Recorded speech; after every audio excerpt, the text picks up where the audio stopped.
2 hours after the game, Rudy's ready. Just kidding. We just had the Texas Showdown at the AT&T Center, but the Houston Rockets did come with the win over the Spurs, 102-91. It got close in the fourth quarter. Yeah, made a run, got it to within 6, but... And that's what close for this game. That's what I'm saying. For this game, that was close. I was kind of surprised. I think we both talked about it before you went down to the locker room after the game. We were like, we don't know what Pop's going to be like. He might be a little bit upset, but surprisingly, he wasn't upset. He was actually saying that they improved, and he liked the improvement he saw in the second half. I was shocked to hear that, but he sees the game a lot differently than we do. But the fact that they got back in it, I think that's what impressed him the most, because that could have easily ballooned. Because just like the game in December in Houston, it got out of hand. Tonight, some guys came in, made plays, and they got it to within 6. But as Pop said, 2 guys made great plays. And I asked him, like, hey, how much stock do you put in the game when you're playing a top team and you don't have Kawhi? And he said, hey, every game's important. You got to get better. And he thought they did that tonight. I did notice that Patty Mills started the second half. What do you think? Anything to that? It's so tough, like in Golden State, Houston, when Oklahoma, they play small ball.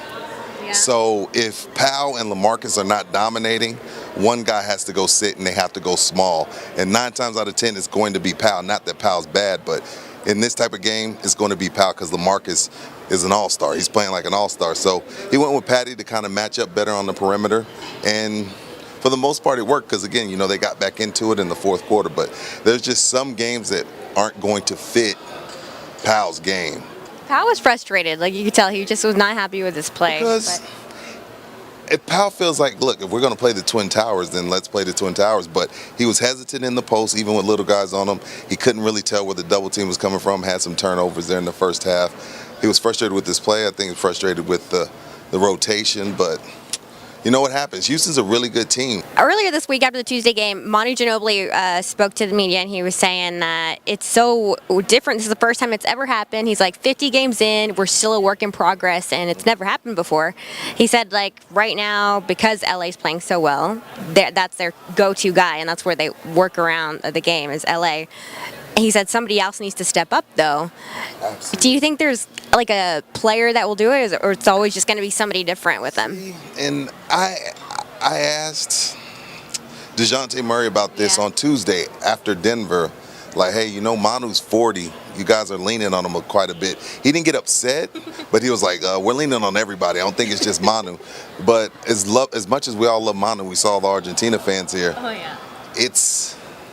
It's probably not good that he's the second or third best player on the team with Kawhi and Rudy Jay out, because that means other guys that should be stepping up aren't.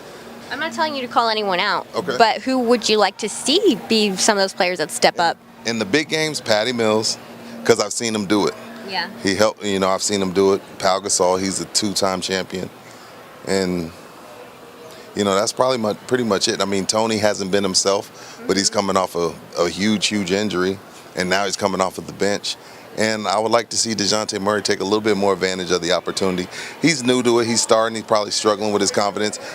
Trying not to shoot too much, trying to get guys involved. But I would say Patty, Pau, and DeJounte. But DeJounte's still growing up. Yeah. Patty and Pau more than anything, especially Patty.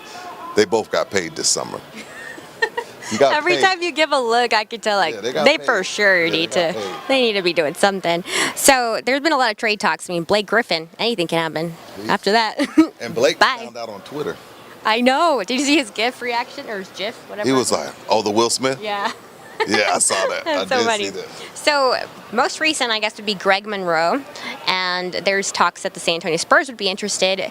I guess Greg Monroe is looking for a place where he would have a consistent role, not necessarily a starting role, but consistent and somewhere he could contribute a lot. What do you think Spurs would? That scares me. I mean, there's a couple guys in the media, a couple guys at the station, like, bring me Greg Monroe, but okay, is he going to be okay if he doesn't play a couple of games?